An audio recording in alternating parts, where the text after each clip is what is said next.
Hi everybody, it's Ruth here at Artful Stampin'. Today we're bringing another Christmas Stampathon challenge to you. It's the 25th of the month and we'd like to inspire you to start making your Christmas makes and cards and crafts and whatever you want to do to get you going for Christmas. So this month's challenge is to make a card that has a moving element in it. So can you see mine? It's dangling away here. So I was inspired by a swap that I received on stage last month, and it's this card here, and I just love how it folds completely flat and then you just give it a little twist and look, you've got that lovely 3D element to it. But I've decided to change it up a little bit. So thank you so much to Karen Henderson for that swap. It's come in very handy, and I've got lots of other ideas as well for this kind of style card. So I decided to change it up a little bit and put the bar across the top and to have a little kind of like dangling greeting element to it here. So let's get started. I want to show you how to cut the cardstock so that you can make multiples of this. So we're going to use a piece of the A4 cardstock. Now I know that in the United States you guys have slightly different, but I think the way I'm going to do it means that you can follow along and you'll be able to do this. So to start off with, you get your piece of cardstock and put it in lengthways and cut 1 inch off the end. Now, oh actually no, cut ½ inch and then cut ½ inch and then ½ inch, because that is going to create the little bar that you need to put across the top of your card. So by cutting that straight away, it means it's done and you can put it to the side, and you don't have to be fiddling around with small pieces of cardstock trying to cut them finely. Right, so now you need to use your score blade. So you push your cardstock into the 1 inch mark there and score, turn it around and score again. Then turn your card over and move it to the 2 inch mark on the left hand side, score, turn it around and score again. Now you don't necessarily have to turn your cardstock over. The reason I do it is because it makes it slightly neater on where it folds. Now, before you go and cut this in half ready to make your card, you can do a little bit of stamping. So let's see if this will work doing it this way. For my sample, I stamped afterwards and I ended up with this little sort of area that the stamping didn't reach. So I'm thinking that it would actually be quite good just to stamp first and then see what happens. So I've got the beautiful Winter Woods stamp set here and the trees from there. And the cardstock I'm using today is Coastal Cabana, and the ink I'm using is Blackberry Bliss. And I find it's quite a lovely, striking kind of colour combination here. So I'm just stamping this image on.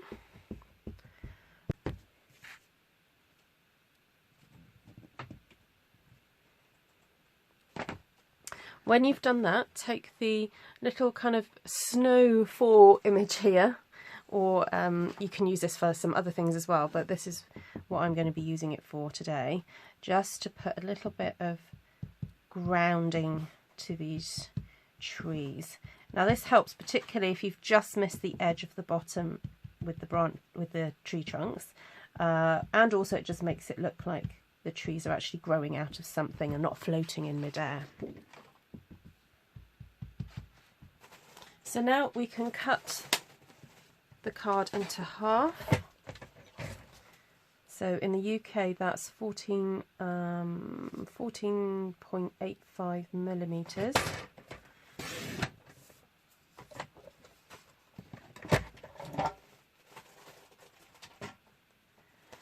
And then I'm going to be using a stamp that is going to be available in the new annual catalogue that's coming out in June. It's this one, it's called Birch.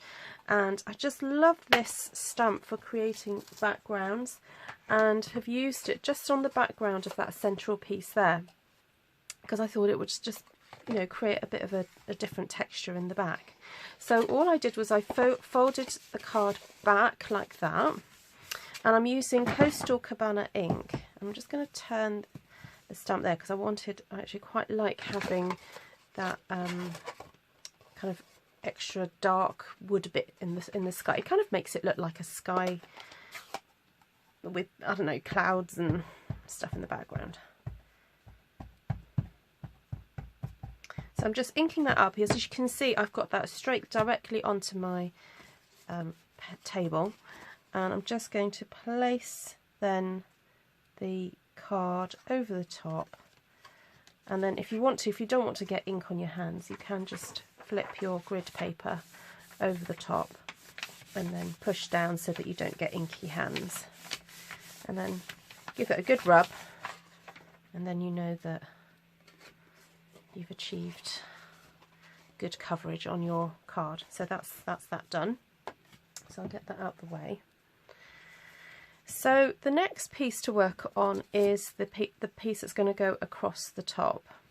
So I'm going to fold this back now, and if you want to give them a little bit of a burnish with your bone folder, it just helps them to sit nicely. So that's what you need to do. And then I'm going to be using this little lovely fir branch or whatever element here, and use that to decorate the top of the piece going across the top, and also coming down on the card as well. So this piece you need to cut as well too. Now don't be fooled and think, oh, I have to measure across from there to there. That's not the way to do it. You have to open that up and take the measurement from that point to that point, and that is how long you need to cut your piece that goes across the top, your beam as it were. So for me that measures 5 1/4 inches or 13.3 centimeters. So I'm just going to cut that now so that that is done. And remember, we cut 2 of these, so we've got one long one for one card and one for the other card. And the reason why I cut 2 is because actually I find that it was helpful to have it being a little bit sturdy. I'm actually just going to, my blade can't cope with that, it needs changing. So I'm just going to cut that there like that. Yeah, so it's useful to have the 2 pieces just to give it a little bit of reinforcement along the top there, because otherwise it could get rather bendy with the weight of holding your sentiment. Right, so on to stamping. So you only need to stamp one of them. So choose your favourite piece of cardstock, and then all I'm doing is just adding some of these leaves to that to decorate it. And it just creates a really nice kind of texture along the top of that there. Then I'm going to bring in my card, and again just stamp some leaves, and I'm just want some to come down the side of the card.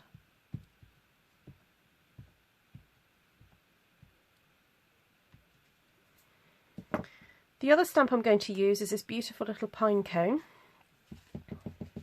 and just have it kind of like hanging off the bottom of the branches. When we've done our stamping, we then just take some glue and glue those 2 pieces together. Right, to do the hanging sentiment, I have cut 2 pieces of cardstock from the Frosted Bouquet Framelits dies, and it's the lovely kind of label dies there. And what's really lovely about those is that they're nesting, so that you can do a larger one and then pop a smaller one inside it, and you get that beautiful equal border going all the way round. So I'm going to stamp my sentiment, and this sentiment is in that Winter Woods stamp set. Actually, before I stamp it, I want to make sure that I've got my sentiment parallel to the top of my block, so that it makes it easier for stamping.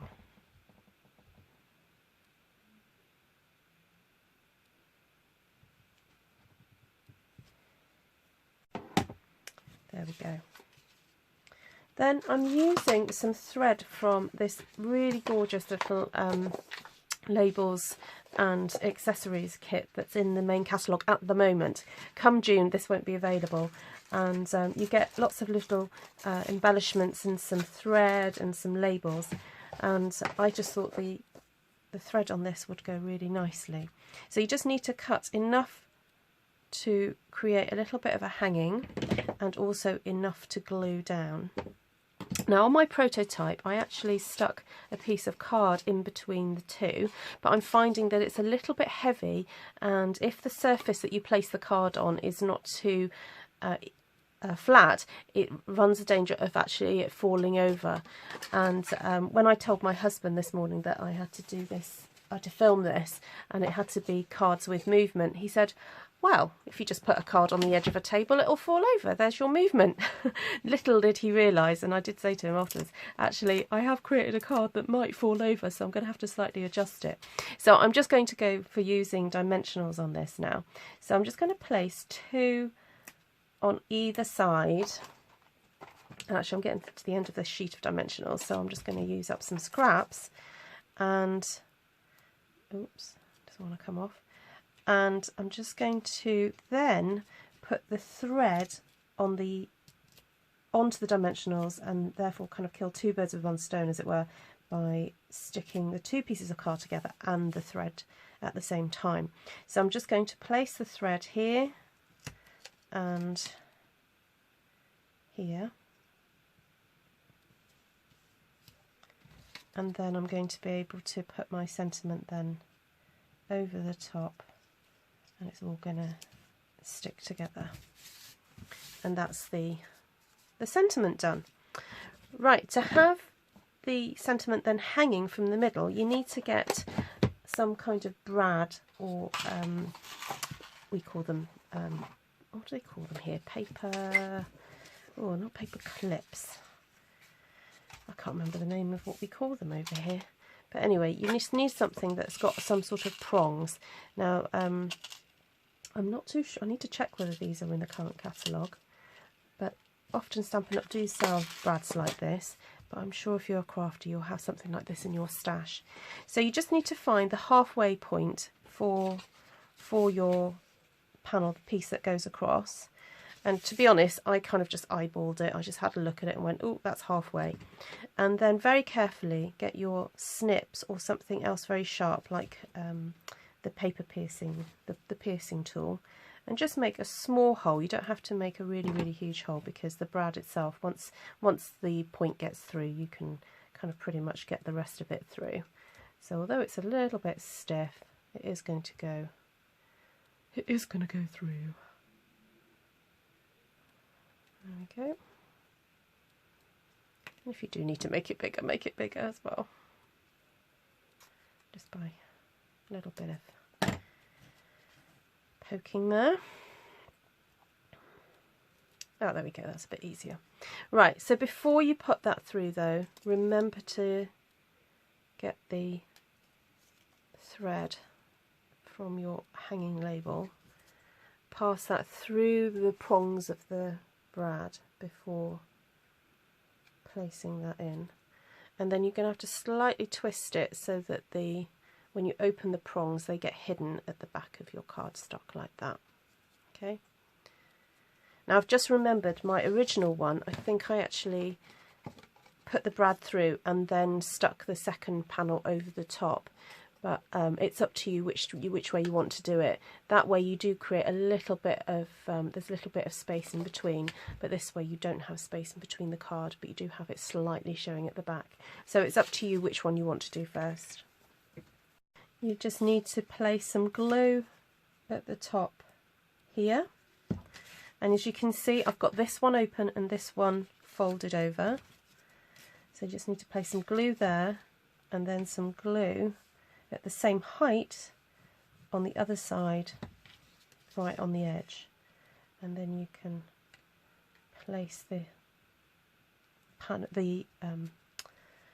beam, as it were, across the two, like so. Right, and there you have our moving card, or a card with some movement in it, and that is the challenge for this month. Now, if you'd like to take part, you just need to head over to our Facebook group.